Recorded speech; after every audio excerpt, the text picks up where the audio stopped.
I know that we have a lot of AIG certified students, so they're very much inquirers, and they like to, anytime when they can showcase their creativity.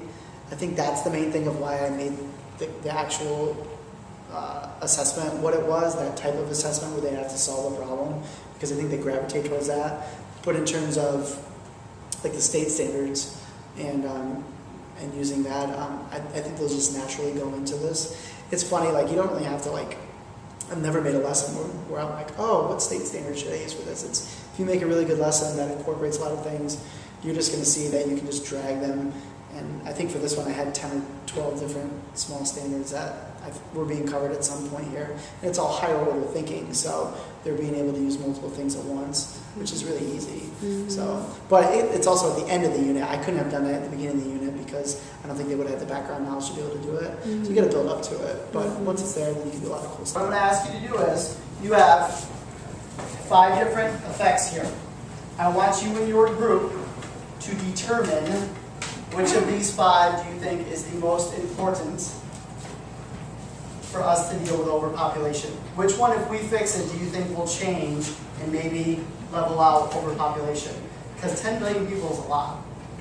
Are we going to be able to sustain more than 10 million people? Probably not for very long, right? So it's something that you guys have to think about now. I want you and your group to take about 3-4 minutes, look through each of these 5, and come up with a rationale or reasoning of why you chose what effect that you're going to try to, I guess, tackle today, to make a plan for, okay? So I'm going to give you a few minutes to do that. First one, you learned what overpopulation, what some of the big problems were. The second one, you learned what problems you guys are going to have, especially in America. Remember, we looked at all the statistics and you guys tried to figure that out. All right, the third one is going to be, what can we do, what can you guys actually do about it? There's actually groups out there that do stuff about this, and one of them is the United Nations. Raise your hand if you've heard of the United Nations before. Oh, good. Once they're up and running and they either study like we have or so like the Netherlands has or whatever, we can trade them more valuable goods for their more valuable goods because we're basically set up like other countries are.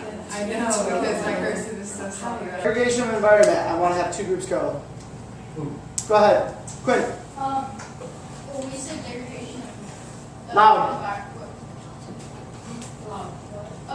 Of environment because there are so many problems that happen from this, and if there's Like what?